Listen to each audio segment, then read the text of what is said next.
voltando a falar do clássico Fla-Flu de amanhã, a gente conversou com esse ex-lateral do Flamengo que gostava de fazer gol no Fluminense, hein?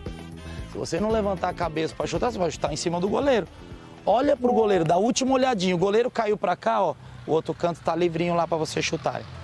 Ele viveu fases artilheiras que não combinam tanto com a carreira de um jogador de defesa. O ex-lateral esquerdo Roger Guerreiro se acostumou aos gols feitos nos tempos de futebol polonês. Legia Varsóvia foram 21 em 125 jogos. Brilhou tanto num dos clubes mais populares do país que ganhou o passaporte polonês e a chance de vestir a camisa da seleção. O primeiro gol da Polônia na história das Eurocopas foi dele. No Brasil, Roger rodou por vários clubes do Rio de Janeiro, São Paulo, Minas Gerais, Rio Grande do Sul. E a fase mais goleadora foi num time onde ficou pouco tempo. Apenas uma temporada, o suficiente para deixar o nome dele marcado na história dos Fla-Flus. Foi o ano que eu fiz mais gols, mesmo jogando como lateral esquerdo, acho que nem na Polônia. Na Polônia o máximo que eu fiz foram 10 gols. O ano era 2004. Com a camisa do Flamengo, enfrentou o rival Fluminense 4 vezes. 4 gols no total. Destaque para 2 vitórias emblemáticas do Flamengo. Um 4-3 de virada. Quando o rival vencia por 3-2, Roger apareceu. Empatou o jogo com o primeiro gol dele como jogador profissional. Não sabia comemorar, não. Tem nos vídeos aí, eu levanto a camisa, boto na cabeça, depois saio batendo na cabeça. Poucos minutos depois, o gol da vitória. Pode confiar em mim que eu posso jogar. Tão inesquecível quanto uma música da torcida do Flamengo que ecoou pela primeira vez no Maracanã.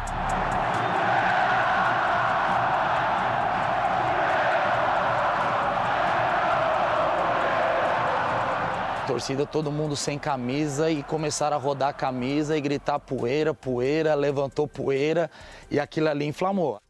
Menos de um mês depois, a final da Taça Guanabara colocava de novo o Flamengo de Roger diante do Fluminense. De novo, o gol da vitória foi dele. 21 de fevereiro, aniversário do meu pai. Estava assistindo o jogo, ele morava em Peruíbe, estava assistindo o jogo lá no botequinho, né, normal. E eu faço o gol, 3-2 e vou na câmera homenageá-lo, cantar os parabéns para ele. Sábado de Carnaval, 21 de fevereiro de 2004. Como esquecer? Acabou o jogo, 3-2 campeão, a galera se programando pro Carnaval, né, domingo, segunda e tal. Que camarote que eu vou. Aí tudo certo, aí toca meu telefone. Pô, seu pai caiu, bateu a cabeça, ficou emocionado lá com a sua comemoração e teve que ir no hospital. Perco o carnaval, porque vim visitar meu pai, preocupado com ele. Mas graças a Deus tinha sido só o susto, mas falei, pai, perdi o carnaval por sua causa, não apronta mais essa daí não, garotinho. Perdeu o Carnaval Carioca de 2004, mas o carinho eterno do torcedor do Flamengo, Roger nunca vai perder.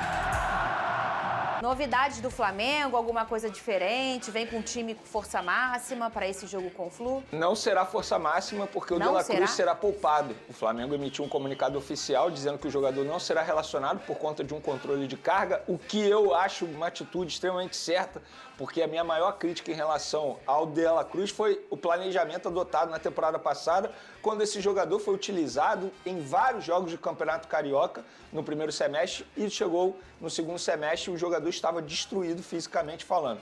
E então, já era um jogador que veio com uma pois é, e o observação. Ele é um cara que precisa ser visto de forma bem diferente. Não, né? O histórico de lesão dele preocupa, sobretudo lesões no joelho. Então, acho que tem que ter esse controle de carga sim. Não é um jogo de vida ou morte para o Flamengo, muito pelo contrário. Se perder, não vai mudar em nada ali. O Flamengo ainda continua com chances de classificação para a próxima fase da Taça Guanabara. Óbvio que vencer um Fla-Flu é sempre importante, sobretudo esse clima de revanche para o técnico Felipe Luiz.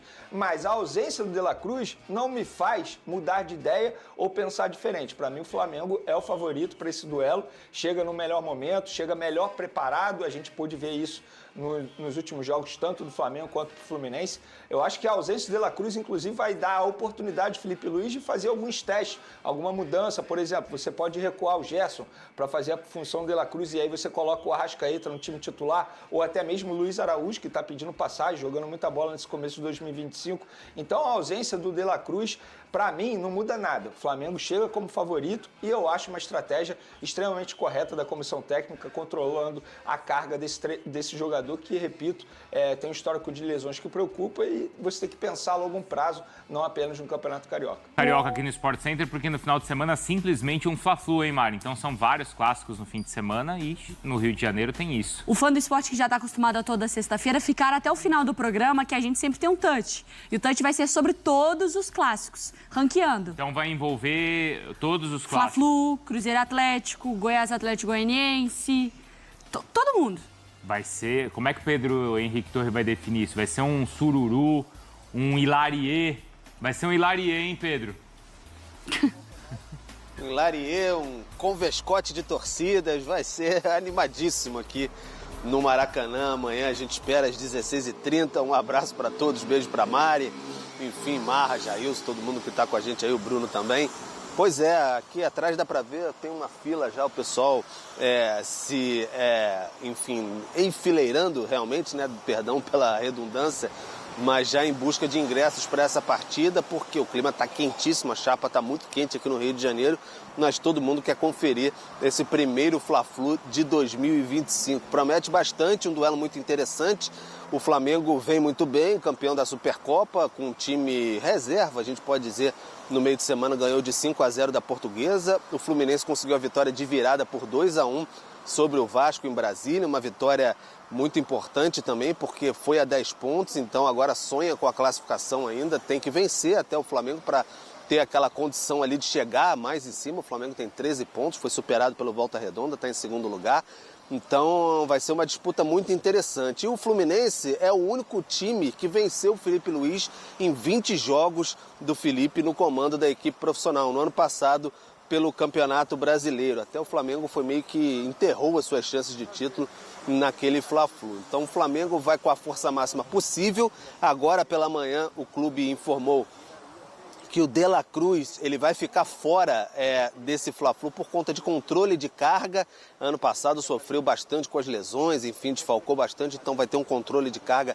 Ele fica fora e fica a expectativa, quem vai jogar ali no meio, Everton Araújo, de repente também o Alan pode incorporar esse meio de campo, então a gente vai ficar de olho no qual vai ser essa possibilidade do Felipe Luiz. E o Fluminense conta com o Cano também, que vive uma excelente fase, né, em 2025, depois de um ano muito complicado em 2024, quando fez só 7 gols, sofreu muito com lesões. Nesse ano, 5 jogos, 4 gols, e a vítima preferida dele com a camisa do Fluminense é o Flamengo. Foram 7 gols e o Fluminense anunciou a renovação do Cano de contrato, agora vai até o fim de 2026. E antes de devolver para vocês, Bruno e Mari, só para terminar mesmo, o Flamengo amanhã vai homenagear os garotos do Ninho, como vão se completar 6 anos da tragédia do Ninho do Urubu. Vai ter uma celebração lá, uma homenagem ecumênica, no Ninho do Urubu, fechada para famílias e diretoria, e no Maracanã um pet na camisa e também uma exibição no telão, escrito no pet na camisa, Nossos 10. Então é a homenagem que o Flamengo vai fazer às famílias e também aos garotos que se foram naquela tragédia do Ninho do Urubu. Fluminense e Flamengo, o tradicional Fla-Flu neste final de semana, e já temos uma tela com números de Felipe Luiz. A única derrota do Felipe Luiz no Flamengo em 19 partidas foi exatamente contra o Fluminense. São 13 vitórias, 5 empates, 1 derrota só para o Flu. E já tem título conquistado aí, obviamente, a Copa do Brasil. Aproveitamento 77,2 em 19 jogos, não sofreu gol em 11. Olha que absurdo. Positivo para o Flamengo. Sofreu um gol em 4. Jogos que sofreu 2 gols, 4. Derrota por 2-0 para o Flu. Foi no terceiro jogo do Felipe Luiz comandando o Flamengo. E eu conversava com o professor Celso Zelt no início, pouco antes de começar o programa, na verdade. E lembrávamos, né, professor, que nesse jogo a única derrota do Felipe Luiz era um time misto do Flamengo, não era? Pelo menos mesclado, né? O Flamengo estava ali naquela fase de outras competições. O Felipe Luiz até ganha a Copa do Brasil. Esse é um jogo, a gente falou do Grenal, Fla-Flu tem esse componente, ainda mais quando o Fluminense está pior que o Flamengo, né? que é o que acontece nesse momento. O Fluminense não vem se apresentando bem, o Flamengo azeitadinho. Claro que o Flamengo é amplo favorito para esse jogo.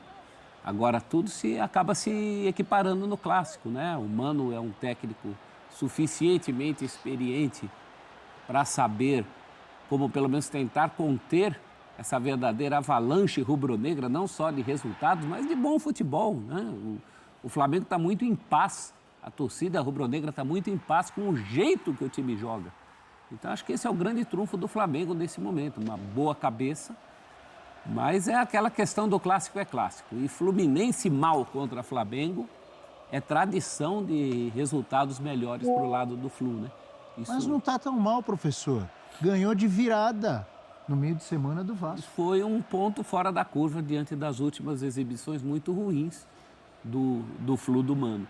Time por time, o Flamengo hoje sobra. Mari Pereira, Fluminense e Flamengo, mais um Fla-Flu para a história. Mais um Fla-Flu para a história, num momento bem difícil do Fluminense, no sentido de início de temporada, os resultados eles não são os melhores e o desempenho muito distante do que ainda pode ser, né? Não dá nem para comparar desempenho com o Fluminense do ano passado, que também não foi um desempenho legal, porque mudou muita coisa. O Fluminense recebeu novos jogadores, como treinador, mas adaptando novas peças. O Fluminense ainda não tem Ganso, o Fluminense perdeu o Renato Augusto. Ele tentando fazer essa função de meio de campo com o Arias, que ainda é o jogador que mais desequilibra, o Lima voltando também. Então, acho que o momento do Fluminense eu considero até pior do que do ano passado, muito por conta disso, de você ter que reformular uma estratégia com outros jogadores e ainda sem o seu principal atleta que... né, tirando o Arias, mas o seu grande articulador ali, o Ganso. E o Flamengo do Felipe Luiz é cada vez mais ganhando um corpo muito difícil de ser batido. Curioso, né, Mari, que diante de todos esses problemas, o Mano tinha o Lima à disposição para o jogo contra o Vasco, mas ele prefere entrar sem o Lima. Eu acho que esse é o grande nó do Fluminense hoje e que respinga no caso do Arias. Eu acho que você perde o melhor Arias quando coloca ele nessa sacrifica ele, né? Campo, né? Sacrifica. Então é mais um problema para o Mano resolver. E lá naquele jogo ainda do Flamengo, na derrota com o Gabriel sendo a referência, ainda sem as ausências de lado de campo, né? Sem o Luiz Araújo, sem o Cebolinha, vinha ainda fora. O Gerson também não estava, o De La Cruz, era um meio de campo muito diferente, o Rascaeta entra só no segundo tempo. Então, era de fato um Flamengo muito mexido. Mas já que o Abel gosta dessas coisas, eu respondo sim, o Flamengo é favoritaço neste clássico. Eu também digo que sim. Vamos deixar sem resposta. Isso quer dizer que vai ganhar? Não, muitas vezes o favorito perde, mas que é favorito é. Favorito é 5 vitórias seguidas do Flamengo agora, viu, Eugênio Leal? O Flamengo é favorito, indiscutivelmente, mostrou contra o Botafogo que está na ponta dos cascos, porque o Flamengo fez uma preparação para o jogo com o Botafogo, da Supercopa. A pré-temporada do Flamengo tinha ali um objetivo, tinha uma meta, que era chegar bem naquele jogo. E então ele mostrou que chegou bem, poupou titulares, né, jogou com o time reserva contra a Portuguesa e ainda assim goleou, que significa que os reservas que estavam na pré-temporada lá também estão trabalhados no mesmo nível dos titulares. E chega para enfrentar um Fluminense que está no processo contrário. O Fluminense ainda não está bem. Venceu o clássico com o Vasco, é verdade. Mostrou ali uma certa melhora, mas ainda não está no nível, e nem sei se vai chegar ao nível do Flamengo, a gente não sabe, talvez até ultrapasse em algum momento, mas não está no nível de desempenho que o Flamengo mostrou. Então, o Flamengo é favorito para o jogo, ganhar o jogo que vai dizer, né, o campo que vai dizer quando a bola rolar, mas imagino que esteja, além de ter um elenco melhor, esteja hoje mais preparado, mais pronto, física, tática e tecnicamente. Por falar em elenco, entre esses reservas, que você falou que golearam a Portuguesa, ou entre aspas reservas, tinha Danilo, tinha Arrascaeta, tinha quem mais? Cebolinha, não tinha? Principalmente Danilo e Arrascaeta. Porque os titulares, teoricamente, né? O elenco do Flamengo é muito forte, mas eu estou colocando, os titulares foram os que jogaram contra o Botafogo. Sim, você tem razão. E nesse jogo agora, nenhum deles começou contra a Portuguesa. Então você vê certinho uma ideia de jogo muito semelhante, mas com outros jogadores. Sim. São jogadores diferentes. Alguns deles entraram no jogo contra o Botafogo no segundo tempo. O caso do Arrascaeta, do Luiz Araújo, né, que fez até um belo gol. Mas você pega de 1 a 11 ali, o Juninho, que é o reserva do Bruno Henrique hoje, mas é um time reserva, com o Danilo começando o jogo e tal, de zagueiro. E mesmo assim... O goleiro era o reserva também. Como diriam os antigos, do 1 ao 11. E até a boa notícia foi o Alan, que foi bem.